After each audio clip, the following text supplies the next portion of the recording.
Bonjour à toutes et à tous et bienvenue à l'Auditorium du Louvre. Nous sommes très heureux de vous accueillir si nombreux pour célébrer un très bel événement, celui de l'arrivée au Louvre de 10 chefs-d'œuvre du département des Antiquités orientales du Metropolitan Museum de New York, qui vont pendant presque 2 ans entrer en dialogue avec les collections permanentes du musée du Louvre. Vous pouvez d'ailleurs, depuis hier, aller les admirer, et ce jusqu'au mois de septembre 2025. C'est un très bel événement qui a été souhaité, initié par Laurence Descartes, la présidente directrice du Louvre, et par son homologue directeur du Metropolitan de New York, Max Solein, à la fois qui ont souhaité cet événement comme un événement en soi, mais aussi comme un jalon dans une relation entre 2 grandes institutions muséales de part et d'autre de l'Atlantique, et qui vont dans les mois et les années qui viennent continuer à resserrer leurs relations à travers différents projets sur lesquels je ne pourrais pas rien dévoiler aujourd'hui, mais donc restez informés parce que nous allons reparler du Met dans les mois et les années qui viennent. Nous allons beaucoup reparler du Met dans les mois et les années qui viennent au Louvre, et nous en sommes extrêmement heureux. Aujourd'hui, pour présenter cet événement du dialogue des Antiquités orientales, nous avons le grand plaisir d'accueillir Kim Benzel, qui est la directrice des Antiquités orientales du Met, et son homologue du Louvre, que le public, que vous, cher public, vous connaissez bien, qui est Ariane Thomas. Merci d'ailleurs à Kim d'avoir fait ce long voyage pour être avec nous aujourd'hui et pour célébrer ce bel événement. Juste un petit mot avant de leur laisser la parole. À la fin de cette présentation, vous pourrez, si vous le souhaitez, acquérir le catalogue de l'exposition. Très bon moment à vous et très bonne présentation à vous. Merci beaucoup.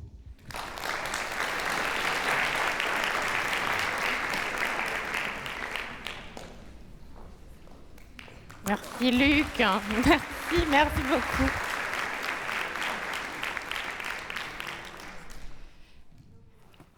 Eh bien, merci effectivement d'être si nombreux pour ce dialogue sur les dialogues d'Antiquité orientale qui sont effectivement déjà dans les salles permanentes dès que vous sortirez, pour ceux qui ne l'ont peut-être pas encore vu. Nous allons donc vous parler aujourd'hui de ce projet, du contexte dans lequel il s'est fait aussi, en une partie tout à fait traditionnelle, trois petits thèmes qui sont simplement le fait de vous rappeler ce que Luc Bougnol-Lafont vient de dire. Ce sont 2 musées qui ont beaucoup en commun, le Met et le Louvre, 2 musées qui ont aussi, on parle souvent d'institutions sœurs, donc comme des sœurs ou des frères, beaucoup de choses en commun, et puis leur spécificité propre. Donc on reviendra très rapidement là-dessus, puisque c'est évidemment le point de départ du premier des dialogues. Avant de vous présenter le projet en lui-même, et œuvre par œuvre, en rappelant que c'est un ensemble de 10 œuvres exceptionnelles que l'on va donc un peu vous détailler, avant de revenir sur le fait que tout tourne autour des salles permanentes du Met, et vous aurez la primeur d'un certain nombre d'éléments sur ce qui se passe en ce moment à New York, ce qui s'y prépare, et puis évidemment sur les salles du Louvre où on vous invite à aller voir ces dialogues. Alors, pour commencer, et en précisant que ce sera donc une communication en anglais et français, pour ceux qui ne sont pas équipés, nous allons tout de suite démarrer avec ces 2 institutions sœurs, ces 2 cartes postales que vous connaissez bien, de Paris à New York, qui rappellent nos points communs et nos différences. D'abord, avec une question de grande sœur ou de petite sœur. Le Louvre est, je pense que ça, ce n'est pas une surprise, le plus ancien la plus ancienne ou le plus ancien des 2, bâtiment depuis le Moyen-Âge, mais surtout donc un musée né dans le contexte révolutionnaire. Le point commun, c'est que pour le coup, dans le contexte révolutionnaire, l'idée est de mettre à disposition du peuple, comme on l'a redit ici, les biens, les trésors nationaux qui forment le noyau de ces collections. Et quelque part, même si c'est un peu différent, un peu plus tard, Oui. Bonjour. Thank you. Bonjour à tous et merci de m'avoir invité. Je suis ravie d'être avec vous aujourd'hui et je vais rebondir sur ce que vient de dire Ariane. Nous avons été fondés en 1870 et c'était vraiment pour l'éducation, pour l'enseignement des arts au peuple américain. On peut le voir comme un musée pour la ville de New York, mais aussi pour la nation. Donc en termes de temporalité et de mission, nous étions déjà des sœurs. Quoique le Met est beaucoup plus orienté vers la pédagogie dans que le le détail, Louvre. puisqu'il s'agit d'un dialogue d'antiquité orientale. L'histoire de ces sœurs dans l'institution sœur, les départements d'antiquité orientale, là encore, le plus ancien, pour le coup le doyen des musées et des départements d'antiquité orientale, c'est au Louvre, vous le savez sans doute, avec une première œuvre dès 1813 issue du Moyen-Orient antique, alors même qu'on ne déchiffre plus rien, on ne sait plus rien de ces territoires et de ces lointains passés qui remontent à une antiquité oubliée, mais une étape fondamentale résidant dans l'ouverture du musée assyrien en 1847. Vous avez ici une coupure de presse de l'époque, de ce musée qui forme le noyau de notre département, avec en rappel le fait que ce noyau est archéologique. Il est issu des fouilles françaises menées en Irak actuel, donc sur le site de Khorsabad. Et ces fouilles se poursuivant à travers tout le 19e et jusqu'à aujourd'hui, on va y revenir tout de suite, ça amène, et ça c'est parallèle au département du Met, que la collection précède la création administrative d'une entité qui reconnaît une discipline qui est en train de se créer en même temps par ses découvertes. Et c'est donc en 1881 que le département est créé, donc 34 ans plus tard, pour accueillir les collections assyriennes, mais aussi les collections babyloniennes et la mythe perse, judaïque, punique, phénicienne. On commence à envisager ce que va devenir ce qu'on appelle l'archéologie orientale. Absolument. Et chez nous, au Met, ce département des arts du Proche-Orient ancien n'a pas vraiment commencé avant 1932. Les collections ont commencé à arriver en 1874. Vous avez ici une note d'archives sur les sceaux provenant de Babylone. On avait un premier directeur qui n'avait pas encore de véritable collection à part quelques objets assyriens, des objets hittites. C'était un début de collection, mais il n'y avait pas de département à proprement parler. Donc ça, c'était vraiment le tout début. Et on a été porté avec les premières acquisitions par cet élan, ce désir de comprendre la lointaine Babylone et ses cultures. Donc on a retrouvé des textes, des cylindres, une motivation très profonde pour nous pour créer des collections. De manière presque contemporaine, le premier objet du Met est le premier objet administrativement attribué aux départements d'antiquité orientale qui ont une taille totalement opposée, puisque vous avez du minuscule sous cylindre jusqu'au goudéa colossal que vous pourrez aller voir dans les salles immédiatement après si vous le souhaitez. Ceci étant aussi le reflet d'un Metropolitan qui, effectivement, regardant ce qui se fait et cette discipline qui est en train de croître, acquiert pour beaucoup, tandis que pour le coup, au Louvre, le musée continue de fonctionner beaucoup comme presque un dépôt de fouilles, de ces fouilles qui font l'objet de partage avec les pays concernés. Et donc, on vous a mis ici un florilège de l'Iran à Suse, de Tello en Irak actuel, et puis évidemment en Terre Sainte, comme l'a dit, qui est un des moteurs de la curiosité pour ces régions, donc sur les études bibliques, avec ici le tombeau des rois à Jérusalem. 18e. Au 19e, mais je l'ai dit, ces recherches fondamentales qui fondent la collection, mais aussi la discipline, se poursuivent jusqu'à aujourd'hui. Et donc, très rapidement, on ne pouvait que rappeler qu'au Louvre, on est toujours engagé sur des fouilles, que ce soit des fouilles programmées à Byblos au Liban, à Bahreïn en haut, et puis nous avons également mis la campagne de Khorsabad de cette année qui répond à ce que j'ai montré comme noyau initial, mais aussi en haut, au milieu, des fouilles que nous partageons avec le Met à Lagash dans le sud, voisine de la Tello que l'on vient de vous montrer, et où les équipes du Louvre et du Met se retrouvent chaque année donc dans le sud de l'Irak.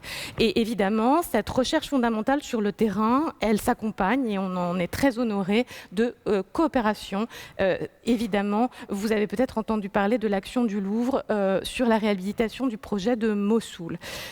Tout ça pour mettre en avant la dimension archéologique qui fonde en fait le dialogue, à savoir que le département des Antiquités orientales du musée du Louvre a des séries archéologiques extrêmement importantes qui ont contribué à établir des chronologies, à établir des typologies et qui souvent permettent, et c'est ce qu'on va voir tout de suite avec les invités du Met, eh bien, de comprendre des objets qui eux sont très exceptionnels, très uniques et qui trouvent leur parallèle dans ces séries archéologiques qui sont expliquées par ce diagramme avec effectivement, comme vous le voyez, donc 79% du matériel et 150 000 œuvres conservées au Louvre dans ce domaine qui proviennent de fouilles, le reste étant donc 14% d'achats et 7% de dons, avec un autre, pour le coup, un point que nous partageons, des acquisitions qui sont de plus en plus rares, sinon totalement absentes, de manière très volontaire, dans le cadre d'une veille toujours plus rigoureuse et d'une action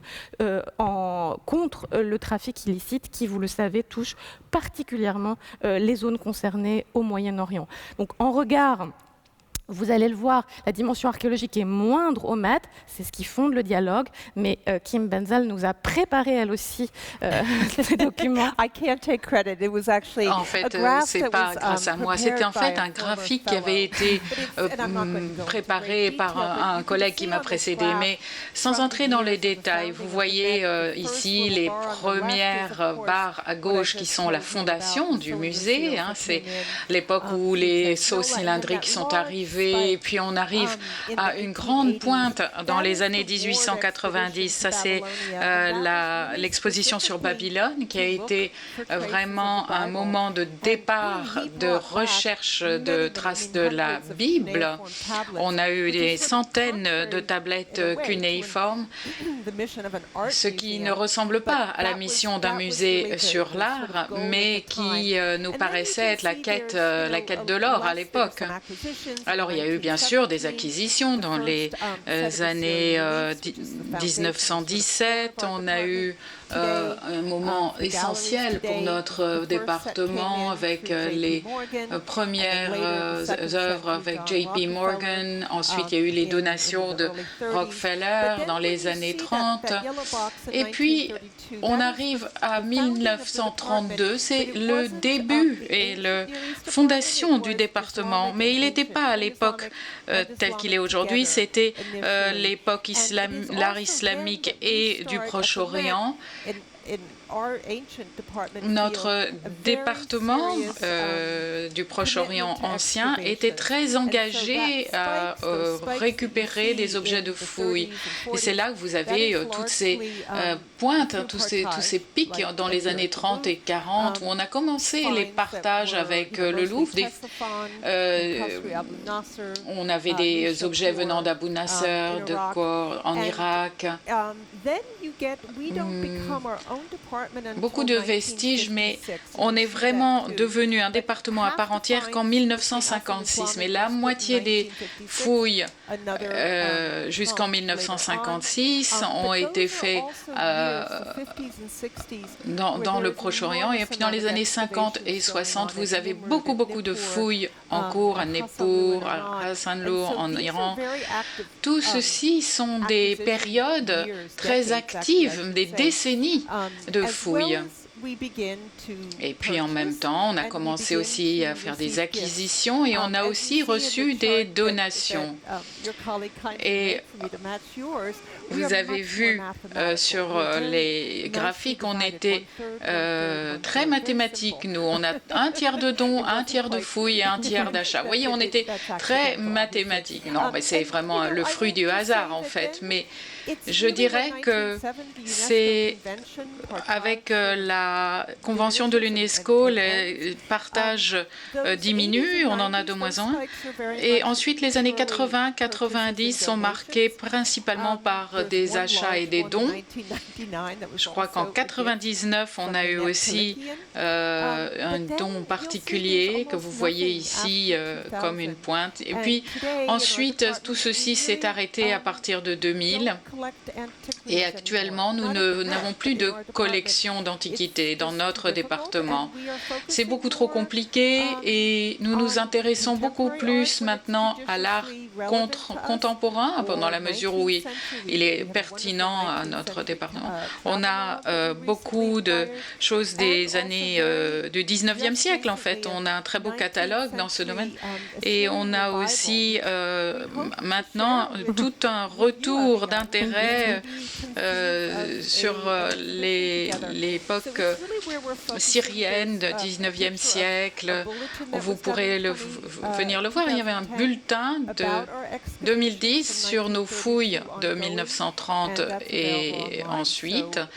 Et ce bulletin est disponible sur Internet, donc vous pourrez y voir toutes nos nouvelles collections. On n'entre pas dans tous les détails, mais vous le savez, la question de la chronologie, qui au départ n'est pas connue et établie, a également amené le Louvre à avoir une section islamique, pour ceux qui seraient dans la salle, qui a navigué entre différents départements avant de prendre une autonomie largement méritée, et donc a notamment été jusqu'en 2003 aux Antiquités orientales, qui me s'en rappellent. Mais ceci dit, ce que je voulais surtout vous montrer, c'est qu'on partage, quoi qu'il en soit, de ces disparités historiques, un périmètre qui est commun. Alors, évidemment, il s'agit de le rappeler en préambule, un périmètre qui correspond à ce Moyen-Orient qui est sous les feux de l'actualité et que vous connaissez tous, des collections qui vont de l'Asie centrale jusqu'à la côte de la Méditerranée orientale et du Caucase jusqu'au Yémen, avec une spécificité liée au Louvre qui diffère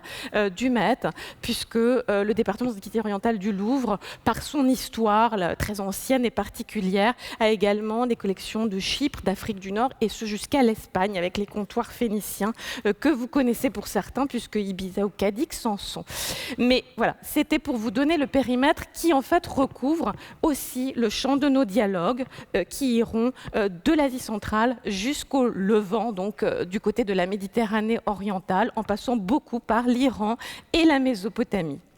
Alors, ces dialogues, ils naissent aussi du fait que nous ne nous connaissons pas que d'aujourd'hui, au contraire, et que le Met et le Louvre, ça a été rappelé, sont des institutions sœurs aussi de ce point de vue, du fait qu'elles communiquent et elles collaborent très largement ensemble dans tous les champs.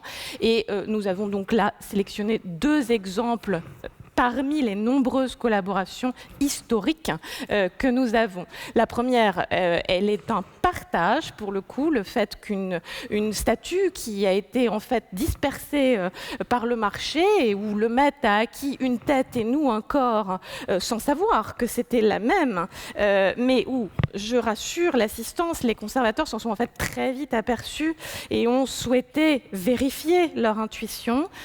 L'intuition était bonne et il a donc été convenu depuis les années 70 que cette œuvre était réunie, le corps et la tête ensemble, et l'œuvre est en fait une œuvre partagée entre New York et Paris. Elle est en ce moment à Paris, puisque sans suspense, nous avons aussi la chance d'organiser ces dialogues parce que les salles du Met sont actuellement fermées et nous nous réjouissons de découvrir les salles avec la statue d'Ourdin Guirsou qui retournera à New York pour l'occasion.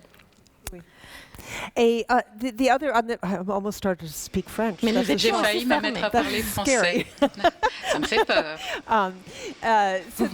Non, mais l'autre diapositive que vous voyez, c'est une vue de l'exposition qui a été montée au Met en 92. Ça s'appelle The Royal City of Susa, les trésors du Louvre.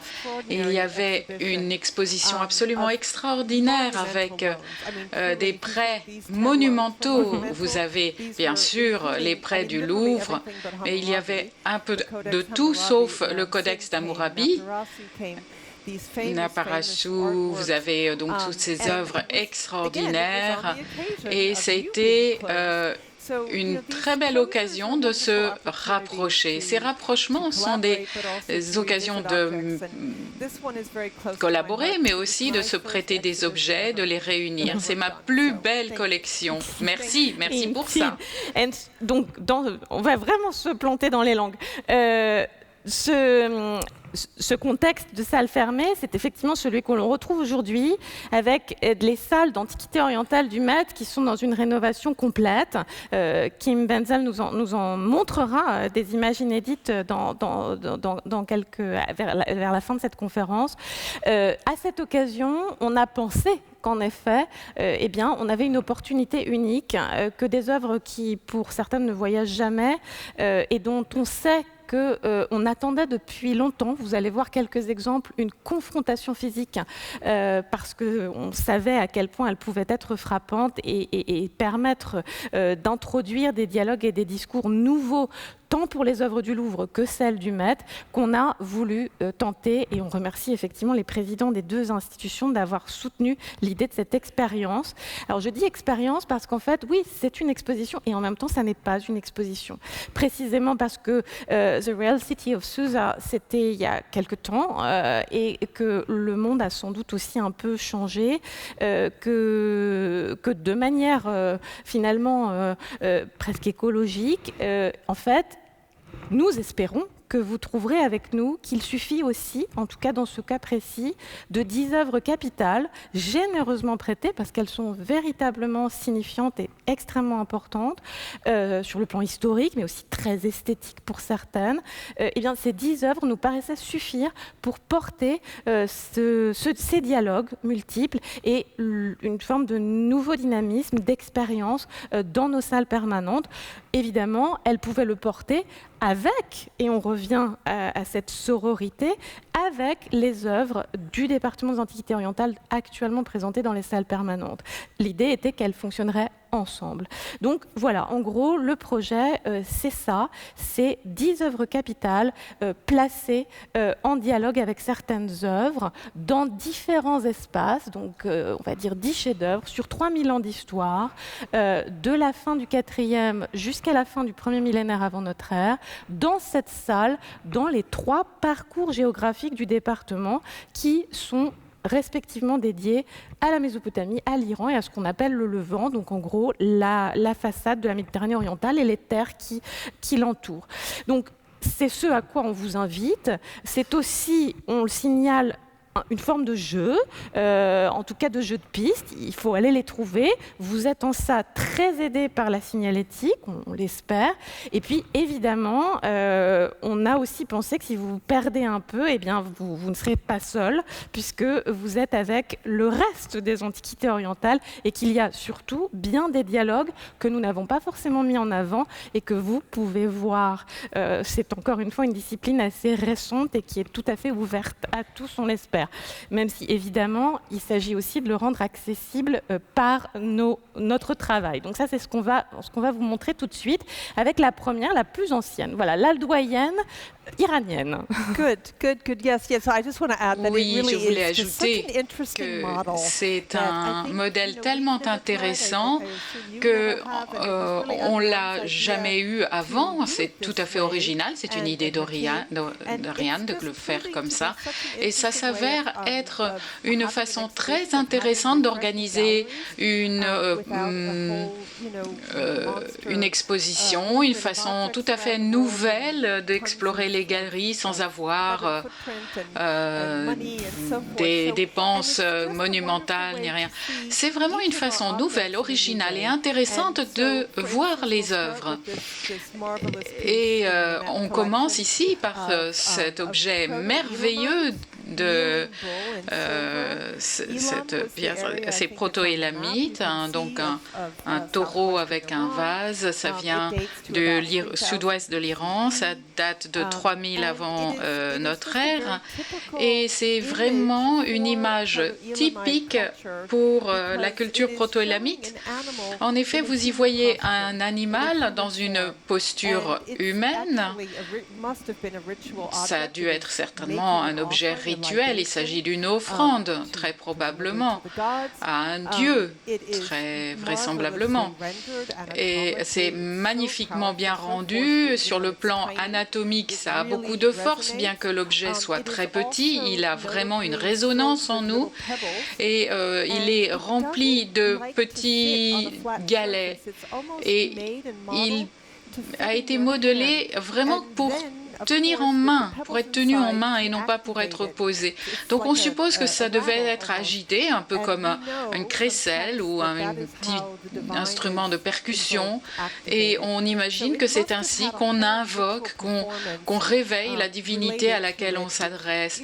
Il y a vraiment beaucoup de choses associées à cet objet qui nous échappent, mais c'est vraiment un objet merveilleux. Et si vous le regardez de face, quand vous irez à l'exposition, le vase empêche de voir la tête du taureau et on voit simplement l'objet dans sa posture. Il devient très clair que l'offrande au Dieu est l'élément le plus essentiel de cette petite statue. Et ce qui est absolument merveilleux dans cette collaboration avec Ariane, c'est que vous avez ici votre collection et c'est cette collection qui nous permet de mieux comprendre le contexte de cet objet parce que ça fait l'objet d'une fouille. C'est une pièce donc très unique qui issue du marché, n'avait aucun contexte, c'est ce qu'on appelle les antiquités orphelines, et en fait a été datée, attribuée grâce au matériel trouvé à Suse, aux fouilles de Suse, qui ont permis d'établir en grande partie la chronologie de l'Iran ancien, surtout sur cette très ancienne période. On parle effectivement d'une œuvre qui a 5000 ans, et pour le coup, on a l'occasion ici que cet objet rescapé, puisqu'il devait y en avoir d'autres, étant donné en plus la très haute technicité de sa fabrication, mais on n'en connaît pas d'autres et il n'en a peut-être pas survécu d'autres, du fait aussi que les métaux précieux de ce type, c'est de l'argent, étaient très souvent refondus, eh bien, se retrouvent nez à nez avec, je reviens à cette idée de série archéologique. Nous en avons mis une sélection, mais vous verrez qu'il y en a plein d'autres. Je reviens aussi à l'idée de jeux de pistes, vous en verrez qui sont plus ou moins signalés, vous les trouverez vous-même, et où, en quelque sorte, cette œuvre se retrouve avec une vitrine où, à côté de ces deux-là, il y en a beaucoup d'autres. Nous avons une série antérieure à elle, on le sait désormais, à savoir quelques siècles avant la fabrication de ce taureau, eh bien, à Suse et dans le reste de l'Iran, on fabriquait les premières statuaires, ici en pierre, et ces statuettes, eh bien, en fait, elles ont exactement les codes iconographiques qui seront repris par les artisans qui ont fabriqué le taureau. Alors, quand je disais que vous les trouverez vous-même, c'est pas du tout pour vous laisser à vous-même, c'est qu'en fait, c'est visible. Vous retrouvez, on l'espère et on l'a signalé, je vous rassure, mais on voit une figure qui est dans cette masse, tout comme le taureau, ce que l'on sait être un code qui apparaît à cette époque-là et qui va perdurer pendant des millénaires, ce qu'on appelle le motif de la jupe agenouillée. En fait, c'est quelqu'un qui est agenouillé dans sa jupe, et c'est un motif qui reste ensuite pendant toute l'Antiquité iranienne. Et puis évidemment, on vous a mis en regard un autre haut rang, donc un dédicant, qui lui aussi inaugure ce geste d'offrir le vase, comme l'a dit Kim Wenzel, en le plaçant devant son visage. C'est ça qui compte. Et donc, les deux, en fait, ont les codes qui seront repris immédiatement après en Iran. Mais cette fois, la grosse différence, vous la voyez vous-même aussi, c'est que ce ne sont pas des humains, c'est un animal, ici un taureau. Et justement, là encore, les séries archéologiques du Louvre nous éclairent. Et là, on vous a mis un exemple parmi les nombreux autres exposés dans la même salle. Le taureau est entre les deux, qui, eux, lui sont strictement contemporains, et où on voit des empreintes sur des scellements et des tablettes qui ont été les instruments de gestion de l'époque dans ces régions de l'Élam, On vous a mis le dessin pour que ce soit plus lisible et vous retrouvez ici le taureau agenouillé dans sa jupe. Et ça n'est qu'un exemple. Toutes les scènes administratives, religieuses, sont représentées avec des animaux qui adoptent les attitudes humaines dans les codes de l'époque précédente. Alors évidemment, on est devant ce qui est considéré par beaucoup comme une mutation tout à fait fondamentale, qui reflète des changements notables dans ces sociétés historiques, mais des débuts de l'histoire antique iranienne, avec effectivement cette mutation d'humains qui désormais sont des animaux dans toutes les représentations de cette époque.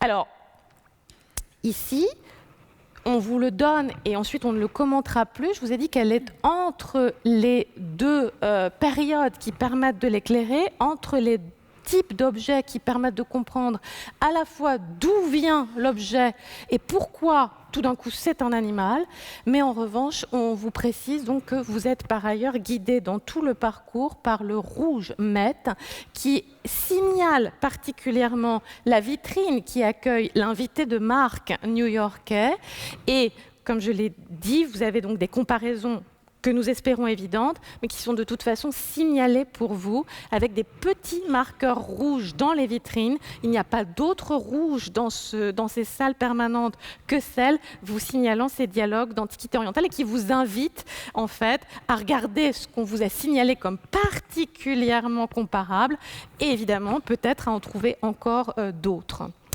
Alors, on va passer du côté de la Mésopotamie, en traversant les monts Zagros, dans le sud de la Mésopotamie, avec cette stèle du 3e millénaire. Il faut aussi que je fasse une petite remarque sur le Louvre. La scénographie, la façon dont c'est présenté, ce rouge, devient un repère extrêmement simple à retrouver. C'est vraiment merveilleusement bien fait. Vous verrez que les objets sont faciles à trouver. Vous avez même des chaises rouges ici sur scène. C'est assez extraordinaire. Yes, yes. So this is, again, another not very large Encore une fois, artwork, je dirais que c'est une pièce qui est de petite taille, mais elle est extrêmement importante. Elle ne provient pas de fouilles, mais grâce aux inscriptions, nous savons qu'elle est d'Ouma, je pense. C'est signalé sur cette carte. Donc c'est un peu vers le sud et centre de la Mésopotamie. Et on l'appelle la stèle d'Ushumgal et Shara Igi-Apsu. On retrouve en fait son nom sur les vêtements, c'est comme ça qu'on le reconnaît. Et c'est un monument qu'on peut contourner, il faut vraiment passer tout autour pour comprendre le récit. Ça date probablement de 29 à 27 000 ans avant notre ère. On a des milliers d'années d'art ici en Mésopotamie. Donc vous avez Ushumgal d'un côté et de l'autre côté, sur l'autre côté de l'écran, sa fille, Shara Igi-Apsu. Et alors, c'est écrit dessus, donc on ne peut pas se tromper, c'est écrit sur sa robe et il est notable de voir qu'ils ont la même taille et sont de la même hauteur. Et ça a son importance. La personne la plus importante est toujours plus grande que dans la vie réelle. Cette personne ait été grande ou pas, mais il est généralement plus grand. C'est un code qui indique son importance. Or ici, lui et sa fille ont la même taille. Donc à 2900-2700 avant notre ère, c'est assez unique, c'est assez particulier et il semble qu'on est en train de commémorer une transaction foncière. On parle ici de maisons, de bétail, probablement d'autres choses aussi. Et Ushumgal est le prêtre du temple de Oman ici, puisqu'il se trouve au centre de la Mésopotamie. Et même si on ne comprend pas exactement quelle était la nature de la transaction et la relation entre les deux personnes, est-ce que c'est les deux qui sont témoins de quelque chose? Est-ce que c'est une transmission du père vers sa fille? On a aussi d'autres personnages qui sont clairement des témoins qui sont plus petits. Donc c'est un monument assez extraordinaire qui nous donne ici un aperçu à des transactions très anciennes. Et c'est des choses qu'on fait encore de nos jours. Et ils ont des témoins pour cela. La forme architecturale, c'est peut-être un temple ou une porte. Et on a ici les différents témoins. Et je voudrais aussi vous dire une autre chose que je ne peux pas vous montrer, mais notre collègue est en train d'essayer de publier cela. Le dessous de la stèle porte l'inscription du sculpteur Chagall. Donc ça, c'était probablement un des premiers monuments signés. Donc c'est important.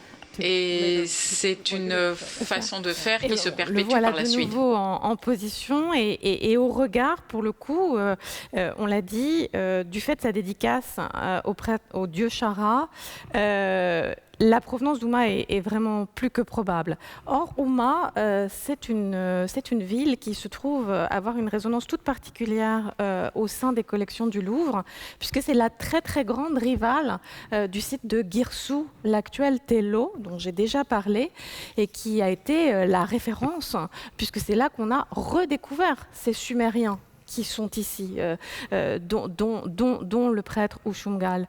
Et donc, eh bien, ça permet tout d'un coup de redonner aussi une dimension à cette cité qui est citée partout, mais chaque fois en creux, et toujours évidemment comme les vaincus écrasés. C'est ce que vous voyez sur la très fameuse stèle des Vautours qui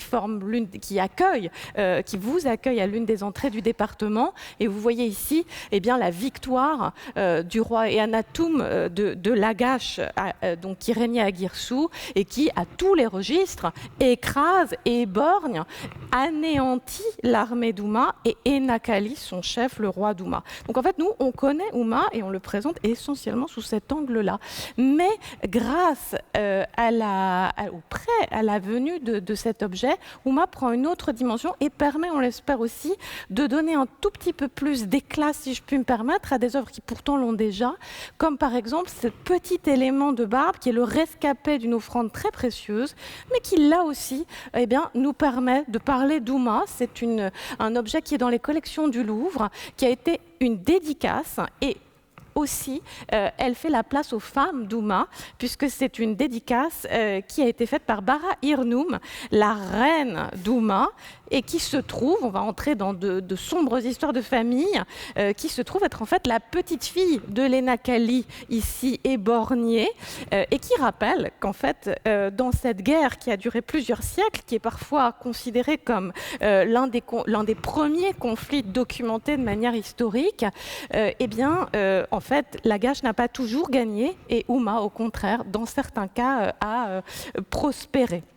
Alors évidemment, il y a cette résonance avec Ouma, mais je l'ai dit, le Louvre, c'est aussi le réceptacle et le lieu où l'on peut voir des collections sumériennes très remarquables, les plus anciennes, celles qui ont permis aussi de redéchiffrer cette première langue écrite au monde qui a donné la signature à cette stèle. Et effectivement, on l'a aussi mis en regard, on vous invite à aller voir dans les salles, eh bien, les collections sumériennes du Louvre, celles qui sont strictement contemporaines et où vous pouvez observer que les codes iconographiques, là encore, sont les mêmes, avec des éléments de vêtements qui donnent des éléments de datation, le niveau de frange, etc. Donc ça, on vous invite à les regarder mieux sous cet angle. Et puis aussi, Kim Benzel a parlé du fait que cette stèle, elle montre en fait très certainement le contexte d'un temple qui ici est commémoré comme fondé par le grand roi Ournanché qui a lancé le début des hostilités avec Ouma, donc au XXe siècle. Juste pour terminer, les invitations à des résonances ne sont pas toujours strictement contemporaines et on vous invite aussi à aller regarder ce que Kim Benzel a signalé, à savoir la stèle d'Ushungal, c'est aussi une des premières stèles qui fait état d'une transaction. Donc, le sumérien est tellement archaïque que ça fait encore un peu débat, mais grosso modo, on a quand même l'impression que c'est le don de ce prêtre à sa fille, qui lui donne 3 maisons, des terrains, etc., ce qui est une pratique qu'on connaît très bien dans les tablettes, mais le fait de l'établir sur une stèle avec les garanties divines du texte et les témoins, eh bien, ça rappelle une pratique qui va perdurer pendant 1500 ans, puisque là, 1500 ans plus tard, c'est une stèle au Louvre où l'on a de nouveau une transaction foncière qui commémore le don du roi Mélishipak dans la même zone de Babylonie, c'est-à-dire de Mésopotamie du Sud, à sa fille qu'il tient ici par la main. Alors, on continue de déambuler autour de nos invités de marque avec une œuvre exceptionnelle qui fait l'affiche. Je vais un petit peu casser le modèle ici et je vais laisser Ariane vous décrire cet objet parce qu'elle a fait tellement de recherches sur ce sujet. Très brièvement, du coup, c'est effectivement aussi, je l'ai dit, issu de recherche et de collaboration. Cette tête, elle est admirée depuis que le maître l'a acquise, mais en revanche, elle a été très difficilement identifiée. Et elle a été tantôt, c'est pour ça qu'on a mis un cadre large à la carte, iranienne, mésopotamienne. Sur la date, elle a voyagé sur 3000 ans. Elle a été parfois attribuée aux époques les plus tardives du premier millénaire. Et ceci dit, tout ça parce qu'elle est effectivement tout à fait remarquable et unique. Alors elle est unique de plein de points de vue, par les traits, par la coiffure, on va y revenir, mais aussi par la quantité de métal. Elle fait 32 kilos. Donc tout concourait à ce qu'on ne trouve pas de parallèle. Et là, pour le coup, c'est vrai, c'était une question de chance. C'est ce qui fait aussi le sel peut-être des métiers des museum people. C'est que eh bien, les parallèles ne se trouvaient pas. On se disait que le plus proche, et on espère d'ailleurs mettre en place une étude autour de ça, c'était cette très fameuse tête qui se trouve au musée de Bagdad, et c'est la seule œuvre qui n'appartient ni au Met ni au Louvre dans ce que l'on vous montre aujourd'hui, qui a ses parallèles dans les représentations du fondateur de la dynastie d'Akkad, Sargon, sur la très fameuse stèle du Louvre ici, ou sur d'autres têtes d'Akkad qui sont conservées au Louvre. En fait, en gros, on suppose que voilà, on avait une manière de représenter les rois d'Akkad qui reprend les codes dont la tête doit reprendre les codes, à savoir effectivement la barbe virile, la moustache. Mais en revanche, le bandeau, le chignon, rien à voir, puisque vous voyez que la tête du maître, elle a les cheveux plaqués et couverts d'un très fin réseau de bandelettes, assez remarquable, mais encore une fois unique. Et puis pour le coup, après Akkad, eh bien, les royaumes dits néo-sumériens, parce qu'ils reprennent leur indépendance et revendiquent l'héritage des Sumériens dont on vient de parler, se coiffent de ce bonnet à bord, dont Gudea est le grand représentant au sein des salles du Louvre, avec son fils Ur-Ninghirsu, dont on a parlé. Par conséquent, voilà, on essayait de le situer en faisant ces parallèles, mais sans jamais trouver un véritable étai.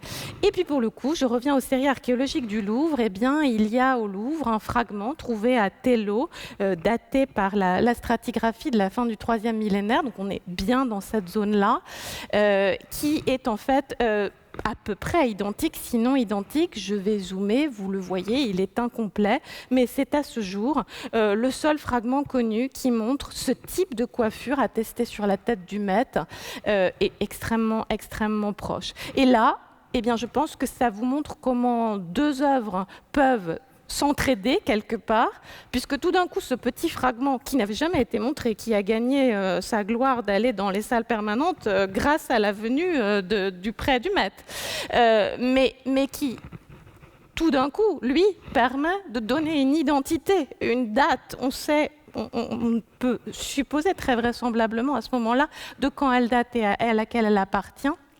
Et puis en même temps, eh bien, cette tête, elle a aussi permis de savoir ce fragment, à quel morceau il appartient.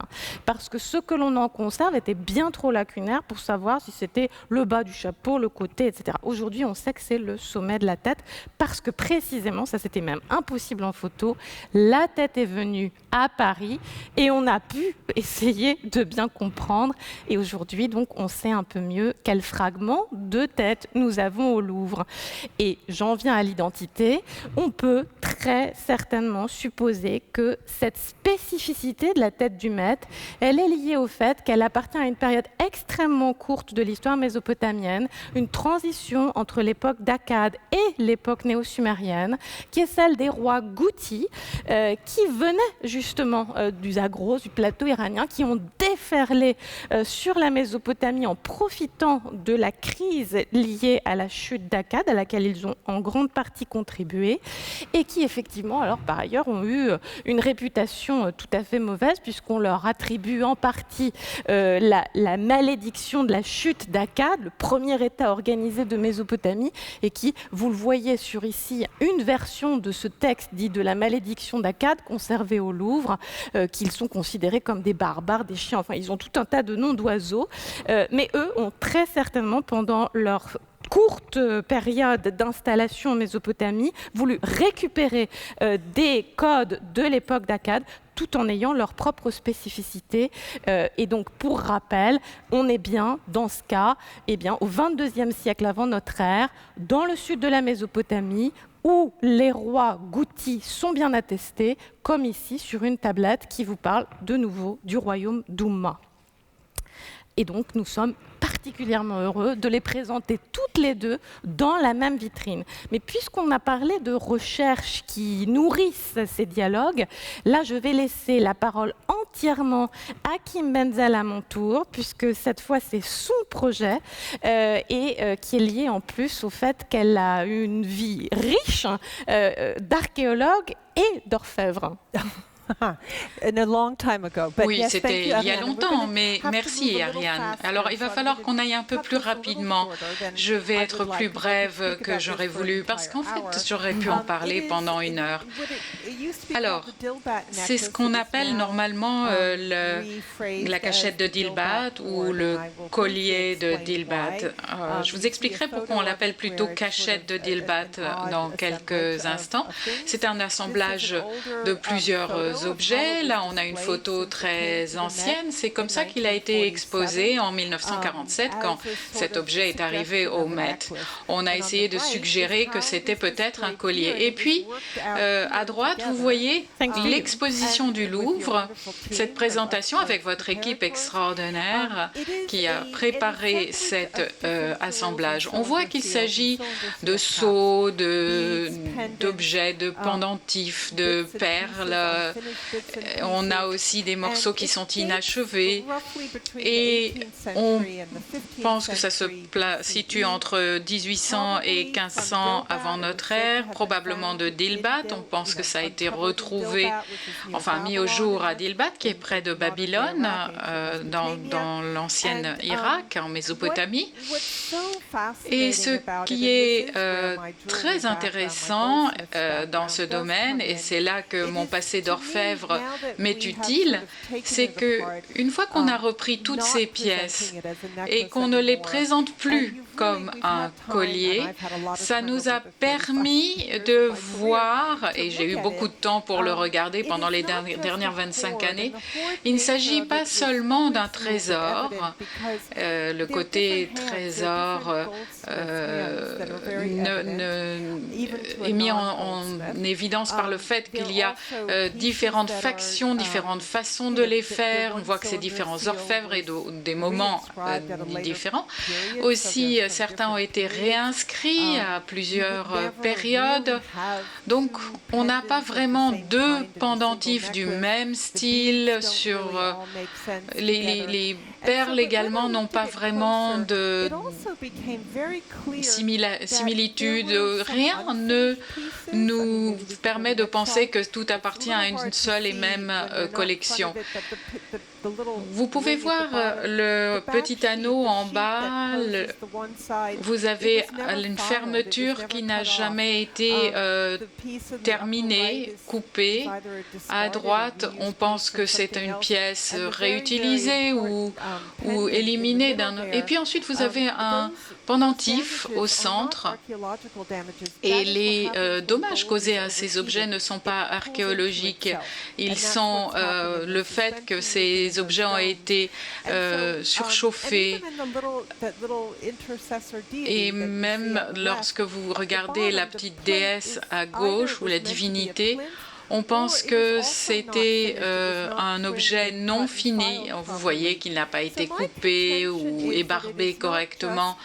Donc, c'est pas simplement une collection d'objets précieux comme des pierres précieuses ou des objets de métal. On pense que c'est plutôt un atelier de bijoutier. C'est un peu cette impression. Et au-delà, tous ces éléments, tous ces pendentifs que vous voyez sont des symboles de divinité importantes. Le symbole de Ishtar, qui est le dieu du sexe et de la guerre, Shamash, le dieu soleil. Vous avez aussi le croissant, le dieu de la lune, le dieu des pierres et des divinités d'intercession. Donc en Mésopotamie, vous avez ici l'emblème du dieu. C'est comme si le dieu était présent lui-même. Donc s'il y avait peut-être un atelier de joaillier ou d'orfèvre, il serait très proche du temple. Et il fallait évidemment qu'il cache cet inventaire.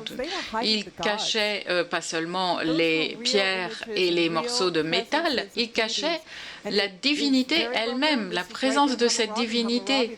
Hammurabi, par exemple, ce codex a été repris de la possession originale et a été emmené en Iran. Donc ça veut dire, j'ai confisqué le dieu de l'ennemi, je lui ai confisqué son pouvoir.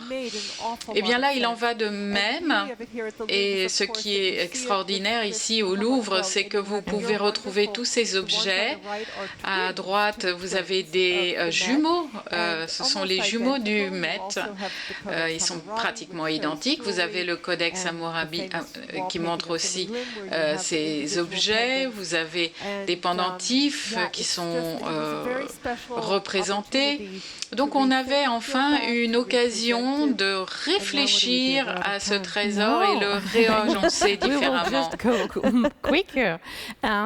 Donc effectivement, le collier d'Ilbat est une expérience qui servira aux futures salles du Met, mais on ne peut pas ne pas s'attarder un tout petit peu sur cet objet très exceptionnel, cette hache qui nous vient. Alors là, on traverse l'espace d'Asie centrale et qui vous montre donc cette domination d'un génie rapace à deux têtes sur un sanglier et un dragon, qui est un objet là encore tout à fait unique. Je vais vous montrer très vite les séries de haches que nous avons au Louvre, qui sont pour le coup très nombreuses, mais aucune n'est aussi précieuse que cet objet, là encore, issu du marché et tout à fait unique dans sa sophistication. Sauf que, là encore, c'est dans les salles du Louvre que l'on peut sans doute comprendre à quoi ça servait, à savoir... le Louvre conserve ce petit objet modeste qui est en fait l'empreinte du sceau d'un roi du début du 2e millénaire, dont vous avez le dessin et qui explique en fait cette multiplication des haches à travers le plateau iranien, le fait que c'est un insigne de dignité ici que le roi donne à son scribe Kuximut. Et vous reverrez ça en salle, mais en fait on a également peut-être un brin d'explication pour ces sociétés qui n'avaient pas d'écriture et qui ne nous ont pas laissé de texte, avec les séries que nous avons qui montrent cette iconographie avec ce génie rapace qui semble être peut-être l'acolyte de la grande déesse que certains identifient avec les fameuses princesses de Bactriane et qui domine, vous le voyez, les dragons ou les sangliers comme des forces naturelles à dompter. Alors en restant dans le domaine de l'Asie centrale, et parce qu'on a aussi ménagé des scansions un peu différentes, eh bien, il n'y a pas que des œuvres du Met isolées au milieu de leurs amis parisiens. Il y a aussi, dans ce cas précis, 2 œuvres d'Asie centrale qui se font face au milieu des collections du Louvre. Et donc le prêt que je viens de commenter du Met eh bien, est tout à fait à côté de ce gobelet en or extrêmement unique là encore, et qui pour le coup retrouve sans doute des explications dans l'iconographie présente au Louvre, où on voit ces vases, ce type de vase, eh bien, utilisés dans le cadre de banquets, mais pas toujours, et précisément quand ils sont, comme celui du Met, ornés de rapaces sur tout le pourtour, qui sans doute le rendaient impropre à boire. Nous avons une exceptionnelle Pixide, alors qui n'est pas du tout dans le même état, hein, on est d'accord, en termes esthétiques, la hache du Met montre la beauté des objets de prestige d'Asie centrale, mais cette Pixide, dont le déroulé dessiné, vous montre que ce type de vase pouvait aussi servir à des offrandes liquides. Par conséquent, c'est très certainement l'utilité qu'avait cet objet, donc, qui est présenté ici en parallèle de la hache. Et on va peut-être parler aussi de ce lion qui, là aussi, n'est pas présenté seul. La dernière fois qu'ils étaient ensemble, c'était à New York en 2003. Ils se retrouvent donc de nouveau ici. Alors, très brièvement. En français, c'est mieux. Ça ira plus vite. On est interchangeables totalement sur ce sujet. Vous comprenez que ce sont ici 2 œuvres qui en fait étaient ensemble dans l'Antiquité. Ce sont 2 dépôts de fondation du roi Tishatal.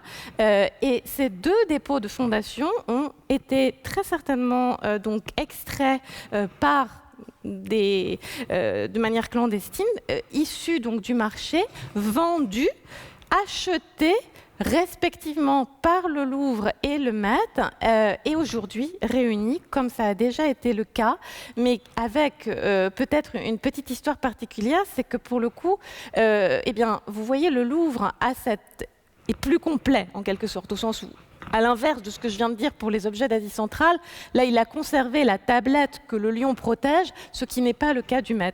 Et cette tablette, elle est très particulière. D'abord parce que c'est la plus ancienne inscription en langue ourite, un peuple qui a quand même dominé une très large part de la Mésopotamie et de la Syrie du Nord, mais aussi parce qu'elle a permis d'identifier le site dont proviennent ces objets. Alors ça, c'est une particularité, c'est que ces objets ont permis d'identifier le site, malgré le fait que normalement, ça se passe en fouille. Et cet objet est en regard d'un relief ici qui vient toujours de Syrie du Nord, un relief de Halaf, qui du coup rejoint là encore eh bien, ceux du Louvre qui ont été trouvés en fouille pour le coup.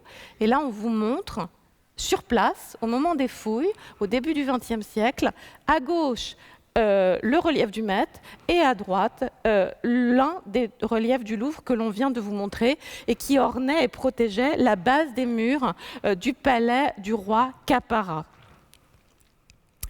Et la dernière salle de ce jeu de pistes, eh bien, c'est ici, à la fin du parcours iranien, avec des objets extrêmement précieux, un riton et un vase, respectivement d'époque parthe et d'époque sassanide, qui vous amènent à rêver quelque part à ce luxe des élites perses qui a été décrié. C'est pas en partie à l'origine du mythe du despote oriental, et qui, ici, eh bien, retrouvent leurs origines, au sens où ce riton très précieux, eh bien, en fait, il est issu du luxe de ces vases à boire avec l'eau qui repasse par l'autre orifice, issu des Perses achéménides, et vous avez donc cet exemple perse du Louvre.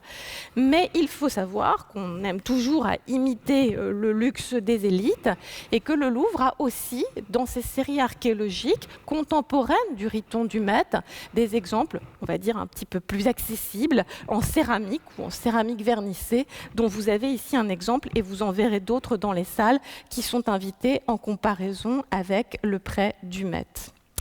Et pour terminer, alors je suis un peu censurée, j'ai l'impression, c'est simplement cette œuvre, donc le plat sassanide, qui regarde les autres objets de luxe sassanides du Louvre. Alors, comme évidemment le dialogue, vous voyez, est riche. Donc le temps passe, mais si vous voulez en savoir plus, évidemment, il faut aller dans les salles, mais aussi, si vous le souhaitez, ne pas oublier que les équipes du Louvre ont préparé un complément de visite digital que vous pouvez télécharger, qui est ici à gauche, et ne pas hésiter à tout âge à demander le livret-jeu qui a également été préparé et qui vous accompagne dans la visite ou après. C'est également accompagné d'un petit album qui reprend en détail et ses œuvres et le contexte de ce projet. Et puis alors, en vous remerciant encore une fois d'avoir été présent pour ce dialogue, on vous invite aussi à ne pas hésiter à revenir pour des œuvres en scène dont certains d'entre vous connaissent bien le dispositif, mais qui auraient pour particularité d'être de nouveau un duo, un dialogue, à la fois duo des œuvres du Met et du Louvre et, on l'espère, des équipes de New York et de Paris. Et en guise de conclusion, parce qu'on vous l'a quand même promis, eh bien, on doit revenir au fait que tout ça, ça se passe dans les salles permanentes du Louvre, parce que les salles permanentes du Met sont en train d'être revues. C'est au cœur du projet, parce que c'est le fondement même de nos missions. Et Kim Benzel nous fait l'honneur de montrer rapidement des images inédites de ce projet sur lequel on réfléchit beaucoup parce que, évidemment, au Louvre aussi, on se pose beaucoup de questions et on a des projets toujours pour ces salles permanentes. Donc, rapidement. Merci Ariane. Je vais être très brève. Je ne parlerai pas extensivement de cette rénovation et du sens. Nous le ferons quand vous aurez plus de temps et vous êtes bien sûr bienvenus aux nouvelles galeries en 2026 à New York. J'espère que vous pourrez venir nous rendre visite. Ce que vous voyez ici, la salle syrienne telle qu'elle est actuellement, nous allons faire une restauration avec de nouvelles signalétiques, mais c'est à peu près la même idée. On peut évoquer les couleurs qui étaient sur les bas-reliefs et au fond, vous voyez la nouvelle galerie qui parle des éléments de calcaire en Mésopotamie. Vous avez ici du travail média qui parle aussi de l'importance de ce matériau dans l'Irak. Et cette galerie parlera des premières périodes sumériennes. Donc, milliers d'années de temple, économie du temple aussi, puisqu'on sait que le temple en Mésopotamie est souvent revêtu d'or. Donc, on va l'expliquer avec des vitrines d'or. On a aussi les interludes qui sont des sortes de ruptures dans l'espace, avec tous les éléments qui ont été démolis par le passé et qu'on peut reconstituer par une évocation de leur architecture. Et lorsqu'on sort de ce moment obscur de l'histoire, on arrive dans les rues de Babylone, on est dans l'extérieur, le lion est ici en face de celui que vous voyez. C'est vraiment des objets de dévotion et vous avez un espace ici qui est extraordinaire. On peut simplement s'y asseoir. Vous voyez qu'il y a du mobilier, on peut déambuler, on peut réfléchir, lire, faire d'autres choses. Et puis vous avez aussi un archer de Sousa qui est normalement près du Louvre et qui sera un récit extraordinaire pour expliquer comment les Sousa sont associés à Babylone, etc. Et là, on arrive à l'autre extrémité de la galerie, c'est la période sassanide. Et si on tourne à l'angle, ici, on a fait quelque chose d'assez intéressant. On a parlé avec les galeries romaines et grecques pour que l'histoire puisse suivre cette trajectoire historique. Donc il y a une partie de leur espace qui nous a été confiée pour raconter l'histoire des objets, la façon dont ils ont été acquis, la transition du médiéval au contemporain, etc. Et on peut reparler d'Ushunga et la transaction, et il en va de même ici. C'est une galerie qui va nous amener par transition au 19e siècle et avec toutes les histoires. Et ici, cette vitrine raconte les collections réunies par des fouilles, par des achats ou des dons. On a commencé cette collaboration il y a de nombreuses années avec les fonderies, les différents donneurs qui ont permis d'enrichir ce musée. Donc on a ici tout ce qui a été aussi objet de fouille. Et puis de l'autre côté, l'histoire des réceptions. On arrive ici au 19e siècle et jusqu'au 20e siècle avec l'égyptomanie, les obsessions sur la Mésopotamie, la Syrie. Tout ceci est très important. Et je trouve vraiment que c'est parfait de pouvoir présenter ceci en ligne avec les galeries du 19e siècle. Il y a vraiment une transition qui s'impose. Ensuite, on a aussi les tableaux qui suivent l'art islamique. Donc on a dans un espace une répartition beaucoup plus logique des différents éléments. Et ici, on a plusieurs départements du Met qui sont intéressants. Vous avez les sculptures américaines, européennes, les bibliothèques, les œuvres. On va s'arrêter là. Donc, je vous remercie tous. Vous voyez que ça nous donne beaucoup à réfléchir.